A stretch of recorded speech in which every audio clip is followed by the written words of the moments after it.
আমাদের লাশের বিনিময়ে, শাহাদাতের বিনিময়ে 2024 সালের 5 আগস্ট আমরা এক নতুন বাংলাদেশ পেয়েছিলাম। নাম দেওয়া হয়েছে নয়া বন্দোবস্ত সংস্কার কমিশন। নতুন বন্দোবস্ত, তারপরে সংস্কার, তারপরে আমরা নতুন এক বাংলাদেশ গড়ব। কত কিছুর ফুলঝুরি দেওয়া হলো, অথচ আমরা কি দেখলাম? আজকের বাংলাদেশে আমরা দেখলাম যে তথাকথিত সংস্কারের নামে, তথাকথিত এই নয়া বন্দোবস্তের নামে আমাদের ভাই শরীফ ওসমান হাদীকে দিনে দুপুরে হত্যা করা হচ্ছে। আমাদের ভাই গতকালকেও দেখলাম এক ভাই মুসাব্বির নামে গুলি করে তাকেও হত্যা করা হয়েছে। কি চলছে? আমরা এই খুনের বাংলাদেশ দেখতে চাই নাই। আরে কি আজীব অবস্থা!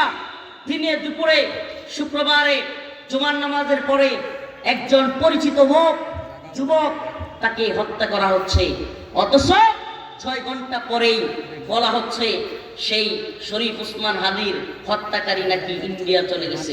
এটা কি মগের মূল্য? এটা মগের মূল্য? তাইলে আমাকে আপনাকে মাইরাও তো যে কোনো খুনি পালায়া যাবে, কেউ ধরতে পারবে না। ওমিয়া, ও প্রিয় ভাই, আপনাদেরকে বলি, আজকে যারা এইটা নিয়ে একটুও শক্ত অবস্থান নিচ্ছেন না, অবস্থান জানান দিচ্ছেন না, সে যেই দলের হন, আমি আপনাদেরকে বলি, আজকে শরীফ ওসমান হাদী, কালকে মুসাব্বির, এইভাবে চলতে থাকলে আমি, আপনি, আমরা কেউ এদেশে নিরাপদ না। কেউ নিরাপদ না। যারা আমাদের 2000 শাহাদাতের হাজার হাজার পঙ্গুত্ব বরণকারীদের পঙ্গু করার বিনিময়ে হাসিনা নামক এত বড় জালেম, যে কিনা এক জগদ্দল পাথরের মতো আমাদের মাথার উপর সওয়ার হয়েছিল, যে কিনা এদেশের শত শত আলেমদেরকে কারাগারে বন্দী করেছিল, দেশ বরেণ্য উলামায়ে কেরামকে জেলখানায় বন্দী রেখে হত্যা করে বের করেছিল, আলেম উলামাদেরকে যে জানাজা পড়তে পর্যন্ত দেয় নাই, এই এত বড় জগদ্দল পাথর, এত বড় জালেমকে ছোট্ট ছোট্ট ছেলেরা জীবন দিয়ে আমাদের জন্য এই সুন্দর নতুন বাংলাদেশ গড়বার জন্য, নতুন বাংলাদেশ গঠন করবার জন্য সুযোগ করে দিয়ে গিয়েছে। আজকে আমরা কেমন বাংলাদেশ পেয়েছি? যারা আমাদের লাশের বিনিময়ে উপদেষ্টা হয়েছে, এরা আজকে বিচারের নামে তামাশা করছে। এরা আমাদের ভাই শরীফ ওসমান হাদীর হত্যাকারীদের গ্রেফতার করতে পারছে না, কিন্তু আলেম উলামাদেরকে প্রথম আলো এবং ডেইলি স্টারের বিরোধিতা করবার কারণে গ্রেফতার করছে। আমি জানতে মনে চাই, এই সরকারকে হাজার হাজার লাশের উপর দিয়ে ক্ষমতায় এসে হালুয়া রুটি আর এসির বাতাসকে উপদেষ্টাগিরি শেষ করে 12 ফেব্রুয়ারি কারো হাতে ক্ষমতায় তুলে দিয়ে চলে যাবেন, বাংলার জনগণ আপনাদেরকে জুতা পিটা করবে। আমাদের ভাই শরীফ ওসমান হাদীর বিচার করতে না পারলে এই বৃদ্ধ বয়সে তথাকথিত নোবেল বিজয়ীরা লাঞ্ছিত হবে, অপমানিত হবে। এই লাঞ্ছনা তোদের কপালে আছে। আমাদের ভাই শরীফ ওসমান হাদীর বিচার করতে হবে, অন্যথায় আমরা বাংলার জমিনে বিচার করতে বাধ্য করবো ইনশাআল্লাহ।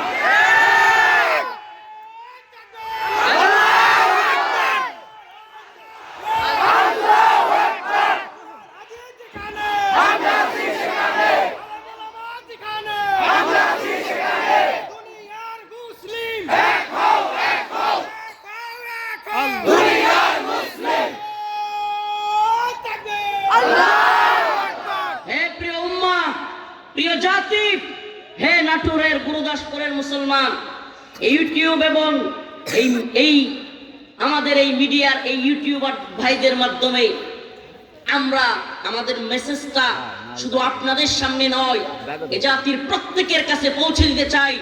বলতে চাই, আমাদের ভাই শরীফ ওসমান হাদী ছোট্ট একটা কথা বলেছিল যে আমি এই আজাদির লড়াইয়ে দিল্লি না ঢাকা, এই দিল্লির গোলামি থেকে বাংলাদেশকে মুক্ত করবার জন্য আমি আমার জীবন বিলিয়ে দিতে প্রস্তুত। কিন্তু আমার জাতির কাছে আমার একটা ছোট্ট চাওয়া, আমার যদি আমাকে হত্যা করা হয়, যদি আমাকে শহীদ করা হয়, আমার বিচারটা যেন হয়। এতটুকু আশা আমার ভাই করেছিল। কিন্তু এই ইন্টারিম, এই সরকার যে ছাত্রদের উপর ভর করে ক্ষমতায় আসলো, এই গাদ্দারের দল, এই মুনাফিকের দল, এই বেঈমানের দল, এই উপদেষ্টারা, এই ডাক্তাররা আমার ভাই শরীফ উসমান হাদির হত্যাকারীকে ধরতে পারলো না। এখনো পর্যন্ত একটা খুনি লাইভে আইসা ভিডিও বক্তব্য দেয়। এর চাইতে কষ্টের, এর চাইতে কলিজা ফাটার আরো কিছু আছে না? বলেন না, আমার আপন ভাই আপনার আপন ভাইরে যদি হত্যা কইরা এইভাবে ফয়সাল করিম নামের যে দাউদ ফয়সাল ছেলেটা যেইভাবে ভিডিও বক্তব্য দিচ্ছে, এইভাবে যদি ভিডিও বক্তব্য আমার আপনার ভাইকে হত্যা করে দিত, কলিজায় সামলাইতে পারতেন? কলিজা সামলাইতে পারতেন? আরে মিয়া, এই তথাকথিত সিসি সে বলে এটা নাকি বিচ্ছিন্ন ঘটনা। গতকালকে নিউজে দেখলাম আরেকজনও বলতেছে মুসাব্বির হত্যাকাণ্ড নাকি বিচ্ছিন্ন ঘটনা। আরে আমি আপনি যেদিন মরবেন এই দিনও আরেকজন বলবে বিচ্ছিন্ন ঘটনা। এই খুনের সংস্কৃতি চালু করতেছেন, এক খুনের রাষ্ট্র চালু করতেছেন। বিচারহীনতা, উদাসীনতা, খুন, অস্ত্রের এক লুটপাটের এক মহড়া। এই বাংলাদেশ চাওয়ার জন্য আমরা যুদ্ধ করছিলাম না, আমরা যুদ্ধই করছিনি। কি বলবো আপনাদেরকে, 4 আগস্ট 3 আগস্ট কিংবা এই সমস্ত দিনগুলোতে আন্দোলনে নামা স্ত্রীর কাছ থেকে, আমি নিজে আমার কথা বলছি, স্ত্রীর কাছ থেকে, মার কাছ থেকে কান্না করতেছে, বাবা যাইস না, বাবা গুলি করে দিব তোরে, বাবা যাইস না। এই অবস্থায় আমরা রাস্তায় বের হয়েছিলাম, এই অবস্থায় আমরা আন্দোলন করেছিলাম যেন এই দেশ থেকে জুলুম, অত্যাচার, নিপীড়ন বন্ধ হয়, যেন এই দেশে আর কোনো আলেম ওলামা গ্রেফতার হইতে না হয়, যেন এই দেশে একটা ইনসাফের সমাজ তৈরি হয়, ইনসাফের একটা রাষ্ট্র তৈরি হয়, যেন এই দেশে আর কোনো ভারতের গোলাম আসতে না পারে। কিন্তু আমরা দেখলাম শুধুমাত্র চেয়ারের বদল হয়েছে, কিন্তু এই গোলামের দল ঠিকই রয়ে গেছে। আমরা আজাদি চাই, আজাদি, গোলামি চাই না। আমরা এক আল্লাহর গোলাম, পৃথিবীর কোন তাগুতের, পৃথিবীর কোন জালেমের গোলাম আমরা নই। ওই ডোনাল্ড ট্রাম্প আমেরিকায় বসে ভেনেজুয়েলার প্রেসিডেন্টকে তুলে নিয়ে যাইতে পারবে, কিন্তু বিশ্বের কোন মোমেন তাদের গোলামি করবে না। আমেরিকা এত পাওয়ার, এত কিছু, ভেনেজুয়েলার প্রেসিডেন্টকে তুলে নিয়ে যায়। আফগানিস্তানে এসে মাইক দেখাইছে, ভুলে গেছে? কথা বলেন না। মুমিনদের কাছে এরা কি বাচ্চা? কেন ইমানদার হাসতে হাসতে জীবন দিতে জানে, জানে কি জানে না? কামানের সামনে, বুলেটের সামনে বুক পেতে দেওয়ার সাহস এবং সামনাসামনি যুদ্ধ করার সাহস পৃথিবীর বুকে মুসলমানদের মতো কারো নাই।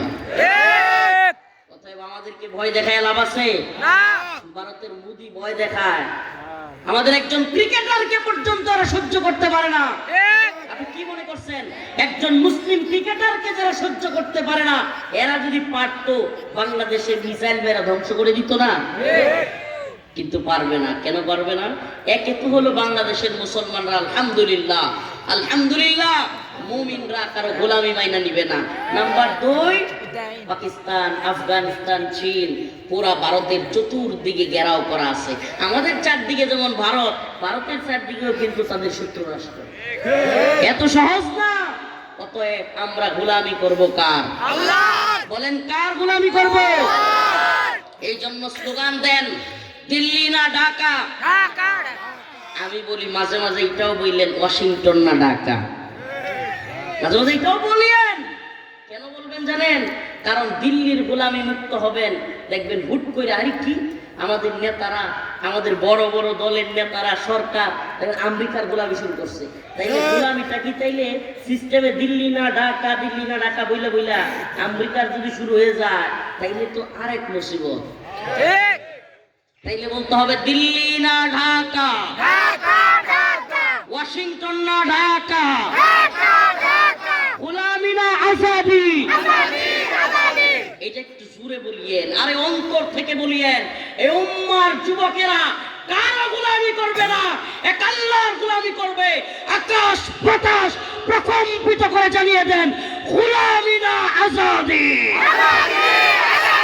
গোলামি না আজাদি। হাদি ভাইয়ের রক্ত বৃথা যেতে দেব না, হাদি ভাইয়ের রক্ত। আমাদের 3বারের প্রধানমন্ত্রী কিছুদিন আগে চলে গেলেন, এই মুরব্বী মানুষ, উনারে যেই পরিমাণ কষ্ট হাসিনা দিয়েছে, এই দিল্লির কথায়, দিল্লির সাথে কখনো আপোষ করে নাই বলে যেই কষ্ট দিয়েছে, এই বৃদ্ধ বয়সেও এই মহিলা যেইভাবে জেলে গিয়েছে, তবুও গোলামীর রাজনীতিটা করে নাই।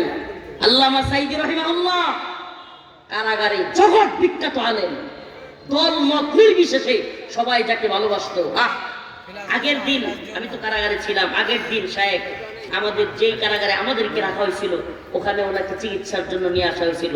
ফুটফুট একটা মানুষ হাইসা হাইসা যাচ্ছে হসপিটালে, হুট করে কয় সাহেব মারা গেছে। মনে আছে আপনাদের? কান্না করেছিলাম, অনেক কান্না করেছিলাম। আমার আম্মা বলে, বাবা যেদিন সাইদি রাহিমাহুল্লাহ মারা গেছে কি পরিমাণ কান্না করছি। আমি বলছি, কেন এত কান্না করছো? হুজুরের প্রতি তো মায়া আছে, আরেকটা ভয় আমাদের অন্তরে। আমার ছেলের এমনি এইভাবে হাসিনা মারা ফেলে। সকাল চিন্তা করেন, একটা মা তার সন্তানকে নিয়ে ভয় পাচ্ছে যে তার সন্তানকেও কিনা এইভাবে মেরে ফেলা হবে। প্রিয় ভাইরা আমার, আমরা সেই দুর্দিন থেকে, আমরা সেই কঠিন মুসিবতের দিনগুলো থেকে একটা সুন্দর বাংলাদেশ দেখার জন্য এতগুলো ছেলে ফেলে জীবন দিল, একটা সুন্দর সমাজ গঠনের জন্য, ইনসাফের সমাজ গঠন করবার জন্য। কিন্তু এখন আবারও যদি পকেট আর পেটের দান্দাবাজদের হাতে চলে যায়, এই দেশ জাতি উম্মাকে নিয়ে চিন্তা না করে নিজের আখের গোছানোর চিন্তা করে, কিছু টাকা, কিছু পয়সা, কিছু ব্যাংক ব্যালেন্স, ভারতে থাকতে পারা কিংবা কানাডা আমেরিকায় থাকতে পারার আনন্দে যদি এই দেশটাকে কেউ আমেরিকার হাতে, কেউ দিল্লির হাতে তুলে দেয়, তাইলে এই যে আজাদির লড়াই, এটা কি শেষ হয়েছে? বলেন, এই আজাদির লড়াই শেষ হয়েছে? আওয়াজ নেই। এই আজাদির লড়াই চলবে, এই আজাদির লড়াই চলবে। মুমিনদেরকে বলি, এদেশের তাওহীদপন্থী মর্দে মুজাহিদদেরকে বলি, এই উম্মার যুব সমাজকে বলি, ও উম্মার যুবকেরা তৈরি হও। হাতে যদি অস্ত্র তুলে নিতে হয়, দিল্লির গোলামি চলবে না। বাংলাদেশের যুবকেরা প্রয়োজনে অস্ত্র হাতে তুলে নিবে। ইসাবাতান মিন উম্মতি আখরাজাহুমাল্লাহু মিনান নার, ইসাবাতুন তাগজুল হিন্দা। আমার তোমার নবী আকায়ে নামদার তাজদার মদিনা সরদার দু আলম মুহাম্মদ আরবি সাল্লাল্লাহু আলাইহি সাল্লাম বলেছেন, আমার উম্মতের একটা দলের সাথে হিন্দুত্ববাদী, ব্রাহ্মণ্যবাদী, তাগুতি শক্তির এক রক্তকয়ী যুদ্ধ হবে, যেই যুদ্ধের নাম হবে ইসাবাতুন তাগজুল হিন্দা।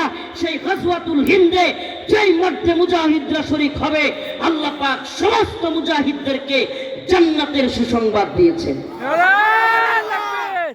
ভয় আছে? ভয় আছে? আমরা তৈরি আছি তো ইনশাআল্লাহ? আমার রসুল যার দুই ঠোঁটের মাঝখান দিয়া জীবনে কোনোদিন মিথ্যা বলেন নাই। আল্লাহ নবীর জাদুকর বলতো, পাগল বলতো, কিন্তু জীবনে কোনোদিন রাসূল সাল্লাল্লাহু আলাইহি সাল্লামকে মিথ্যাবাদী বলেন না। সুবহানাল্লাহ বলবেন না?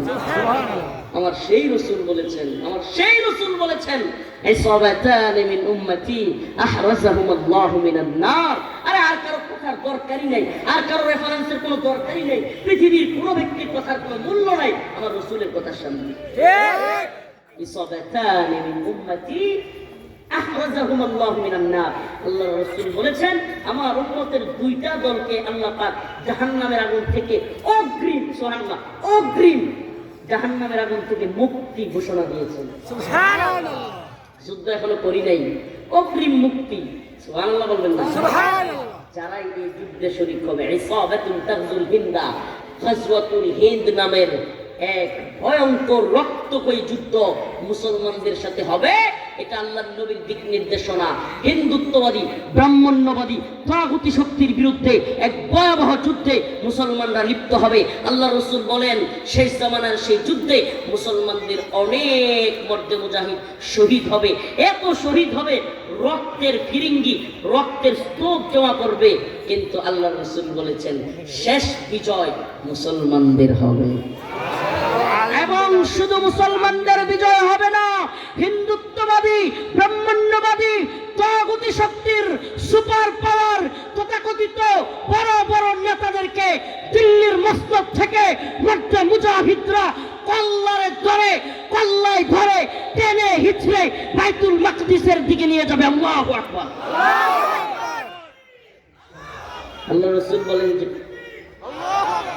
কল্লায় ধরে ধরে টান দিয়া দিল্লি থেকে বাইতুল মাকদিসের দিকে, তখন দিল্লি বিজয় হবে, দিল্লির মস্তদে কালেমার পতাকা পথ করে উঠবে। সেই কালেমার পতাকা নিয়ে এক কালো পতাকা বাহিনী পথ করে বাইতুল মাকদিসের দিকে যাবে। কোন একদিন এ দেশের আকাশে কালেমার পতাকা উড়বে। সুবহানাল্লাহ।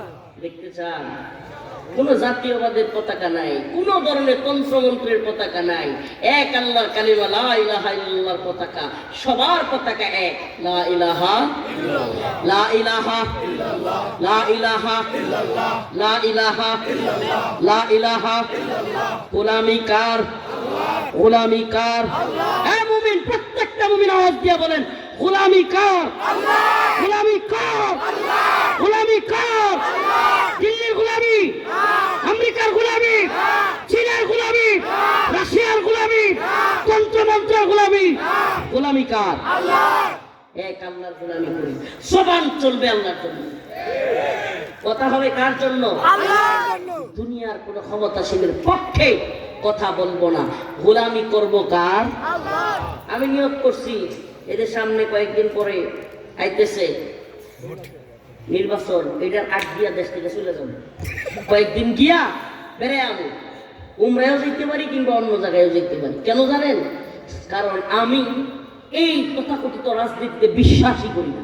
আমি না শুধু এই উম্মাকে বলবো এই তন্ত্রমন্ত্রের পথ ছেড়ে দেন। আমি স্বপ্ন দেখতেছি, বিশাল স্বপ্ন, কোনো কিছুই হবে না পুরার দিন।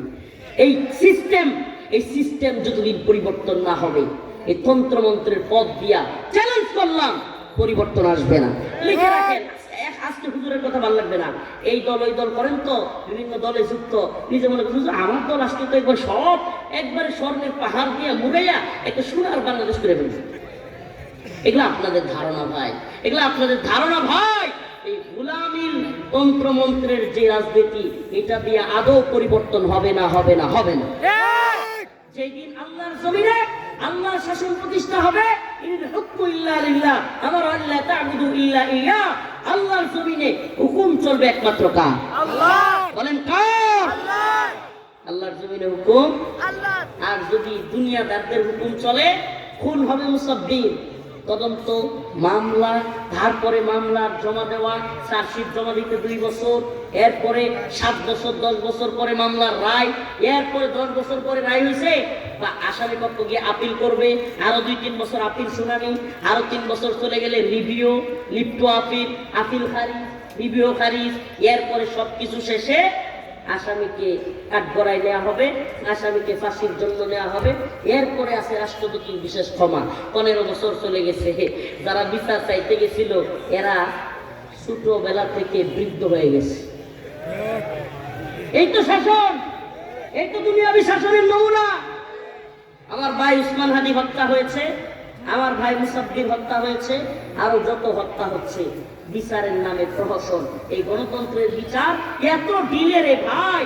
খুন হয়েছে 2025 সালে, বিচারের রায় হয় 35 সালে, রায় কার্যকর হইতে হইতে 40 সাল, এরপরে 40 সালে গিয়া যদি কোনোভাবে রাষ্ট্রপতির ক্ষমা পাওয়া যায় তাইলে বিচার শেষ। প্রিয় ভাইরা আমার, এই শাসন আমরা চাই না। একটু কি বুঝে আসে? আপনাদেরকে একটা হালত শোনাই, শুনে রায় উঠেন না, আপনাদেরকে একটা হালত শোনাই।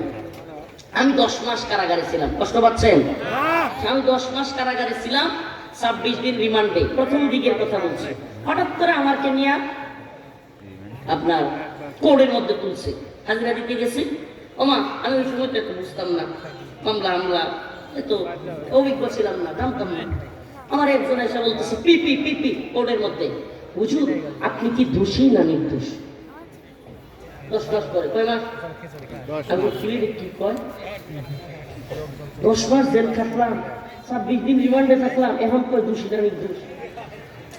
এটা কি কয়? তাই এতদিন যে আমি জেল কাটলাম এটা কই গেল? রিমান্ডে থাকলাম এটা কই গেল? মানে আপনারা যারা আইনের বিষয়ে জানেন না, উকিলদের কাছে জানবেন, যারা মামলা আমরা চালাই এদের কাছে জানবেন। চার্জশিট দেওয়ার সময় জিগায়, কি জিগায়? জিজ্ঞেস করে আপনি দোষী না নির্দোষ। আরে ভাই, আপনি দোষী না নির্দোষ এটা যদি চার্জশিট দেওয়ার সময় জিজ্ঞেস করবেন তাহলে 10 মাস জেলে রাখতেন, 26 দিন রিমান্ডে রাখছেন, ইচ্ছা মতো নির্যাতন করছেন, ইচ্ছা মতো আমাদেরকে আঘাত করছেন, এখন জিজ্ঞেস করেন দোষী না নির্দোষ। এই হলো এই তথাকথিত তাগুতি আইন। একবার কি মনে প্রশ্ন জাগে না, এটা কি ধরনের আইন রে ভাই? 10 মাস পরে জিজ্ঞেস করে আপনি দোষী না নির্দোষ, তারপরে 3 বছর, 5 বছর, 7 বছর, কারো কারো 10 বছর মামলার রায় হয়। আমি এক কথা বলছিলাম বক্তব্য দিতে গিয়া, একটু মিস্টেক হয়েছে, ইচ্ছা করে বলি না, সিরিয়াসলি বললাম যে আল্লাহর বিরুদ্ধে গেলে চেয়ারম্যান মানি না, ইসলামের বিরুদ্ধে গেলে, কোরআনের বিরুদ্ধে গেলে উপজেলা চেয়ারম্যান মানি না, আল্লাহর বিরুদ্ধে, ইসলামের বিরুদ্ধে গেলে, কোরআনের বিরুদ্ধে গেলে এমপি মানি না, মন্ত্রী মানি না, প্রধানমন্ত্রী মানি না, রাষ্ট্রপতি মানি না, যদি আল্লাহ এবং রসুলের কোরআনের বিরুদ্ধে যান। শর্ত কি ছিল? আল্লাহ এবং রসুলের বিরুদ্ধে গেলে। এই কথা বলতে গিয়া একটা কথা রাগে, আল্লাহর বিরুদ্ধে যদি কেউ যায় এমন প্রচুর প্রধানমন্ত্রীও মানি। এই কথা কওয়ার কারণে, এক কথার কারণে মামলা দিছিল 8টা। আচ্ছা আমার বলেন কথা কয়টা? মামলা কয়টা? 8টা। এক কথায় 8 মামলা চলে, এক কথায় 8 মামলা চলে। আমার অ্যাডভোকেট, বিএনপি সিনিয়র আইনজীবী, আমার মামলা লড়ছিলেন ব্যারিস্টার মাহবুব উদ্দিন কুপন। উনি প্রধান বিচারপতি তৎকালীন ওবায়দুল হাসান, নাম কি? ওবায়দুল হাসান, বাড়ি নেত্রকোনায়। এই লোকটা একটা ভণ্ড লোক। এই লোক ওনাকে জিজ্ঞেস করছে আমাদের উকিল মাহবুব উদ্দিন কুপন সাহেব, মাই লর্ড, আমার মক্কেল একটা কথা বলেছে। কয়টা? একটা কথার কারণে মামলা হবে একটা, মামলা হয়েছে 8টা। এটা কিভাবে সম্ভব মাই লর্ড? আবার একই কথার কারণে যদি একই আইনে মামলা হয়, একই ধারা হয়, সবকিছু যদি একই রকম হয়, তাহলে আপনি 4টা জামিন দিলেন আর 4টা জামিন দিবেন না, এটা কিভাবে হয়? এই বিচারপতি আওয়ামী লীগের কি কয় জানেন? কয় কিছু করার নাই, যা দিছি দিছি। সন্ত্রাসের রাজত্ব। কয় কি কিছু করার নাই, যা দিছি দিছি, এরকম কথা হইল? আল্লাহ তাআলা এদেরকে হেদায়েত দান করুন। আরো জোরে বলেন আমিন। যে কথা বলতেছিলাম, এই যে একটা জুলুমের সমাজ, এই যে একটা নির্যাতন নিপীড়নের সমাজ, এই সমাজ আমরা দেখতে দেখতে এই অবস্থায় আসছি। আমরা কি আবার সেই সমাজে ফিরে যেতে চাই? বলেন, আমরা আবার সেই সমাজে ফিরে যেতে চাই? আমরা কি এদেশে আবার জুলুম, নির্যাতন, অত্যাচার এই পরিস্থিতি চাই? একটা সুন্দর সমাজ চাই। এই জন্য আজকে আয়াত কারীমা আল্লাহ বলেন, قد أفلح المؤمنون, ঈমানদাররা সফল কাম কারা? ঈমানদাররা। আমরা কি ঈমানদার হব? খাঁটি ঈমানদার হব? তাইলে আল্লাহর কথা মানতে হবে। আল্লাযীনা হুম ফী সালাতিহিম খাশিউন, আমার আল্লাহ বলেন ওই ঈমানদাররা সফল যেই ঈমানদাররা খুশু খুজুর সাথে নামাজ পড়ে। কি পড়ে? আমরা কে কে নামাজ পড়ি? হাত তুলবেন না, আসুন না একটু নিয়ত করি যে আল্লাহ আজকে থেকে আর নামাজ ছাড়বো না। লিল্লাহি তাকবীর। সবাই হাত তুলেন, সবাই সবাই নারে তাকবীর। আল্লাহরে বলেন আল্লাহ আজকে থেকে নিয়ত করতেছি আর নামাজ ছাড়বো না। আয় ভাই রে, 4-5টা লোক কইতেছে, সবাই কয় না ভাই রে। এই বলার দ্বারা যদি আল্লাহ আপনারে পছন্দ করেন, আল্লাহ যদি আমাদের মুমিন মুসলমান একেবারে আল্লাহর নেক বান্দা বানায় নেন, তাইলে তো আল্লাহর দরবারে কবুল হয়ে গেলেন। এতটুকু বলতেও কি লজ্জা লাগে? বলেন আল্লাহ আজকে থেকে নিয়ত করছি আর নামাজ ছাড়বো না। আল্লাহ তওবা করতেছি আর নাফরমানি করব না। আল্লাহ আপনি কবুল করেন। আরো জোরে বলেন আমিন। আলহামদুলিল্লাহি রাব্বিল আলামিন। আসসালামু আলাইকুম ওয়া রাহমাতুল্লাহি ওয়া বারাকাতুহু। খাস করে দোয়া চাই আল্লাহ আমাদের সবাইকে খুশু খুশুর সাথে